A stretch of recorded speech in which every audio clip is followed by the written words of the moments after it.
Friday Faith. I'm Jay from Sorgy Stories. This week has been a week of opportunity for me.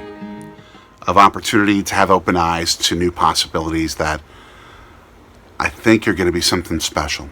We're getting closer. And the possibilities of what those things could be are the kind of things that strike awe. And awe is something that I think a lot of people underrate when it comes to our experience and the necessity of it within our daily human experience. It's something that, for so many of us, especially during the 2020 pandemic, that particular year of it, and for many others, the continual piece of it because of how their lives have changed, is something that we just don't see or feel anymore as often. We're not interpersonally encountering moments of awe. And those are things that an article this week that was recommended to me really struck home about it. An old media colleague back in Milwaukee, Jeff Sherman, who's one of the big players with OnMilwaukee.com, and is an absolute champion for my old hometown of Milwaukee. That's the People's Milwaukee flag right there. He shared an article on LinkedIn, an article by Forbes magazine, that talks about how important it is to have moments when you're awed. Because, especially for so many kids, this article talks about by Talia Milgram Elcott. It mentions how, especially during the pandemic, and in so many other aspects of life where they're encountering things virtually and not interpersonally, it's causing a lot of mental health issues because we're not engaging in things that are so deeply meaningful interpersonally as often. She talks about how kids so often are needing not just the love that we as parents offer them, but the capability to be hopeful, the capability to be resilient, to, as she puts it, fend off despair. And the amount of kids who are feeling that right now and have been feeling that, especially through the COVID-19 pandemic, for understandable reasons because of isolation and the kind of isolation we needed to have to survive, it's made its mark. And what she talks about is how science has proven literally how the power of awe can affect our minds so much. She talks about the writings of Dr. Keltner, who's a professor who wrote a book called Awe, The New Science of Everyday Wonder. And what he wrote includes how the emotions that we experience when we encounter vast mysteries that we don't understand, that's when we're awestruck. Think about those moments when you experience that kind of awe. We've presented so many of them here on Sorgy Stories over the years. Like from our baseball trip back in 2019, 12 days on the West Coast. The awe of just feeling waves come at you for the first time. The Pacific waves, as they did for Anthony back the first time he ever stepped foot in the Pacific Ocean.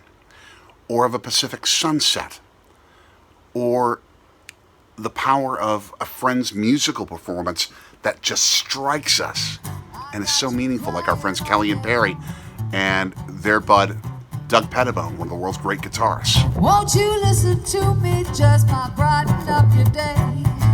Try to be grateful when good things come your way. Don't be so sad, don't be so bad. You gotta know what you have. I mean, look at this place. Don't focus on the bad things. Think of all this good stuff that you have.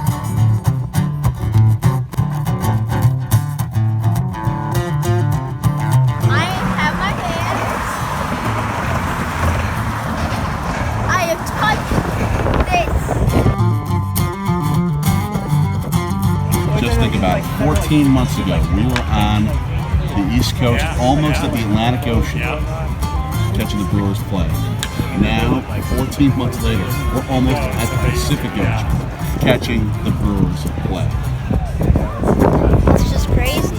Or the awe a couple years later that we felt at a Brewers no-hitter in Cleveland. Our 13th stadium, we go to the game, a no-hitter happens and the Brewers win that game. They got it? No-hitter! Yes! Yes! Wow!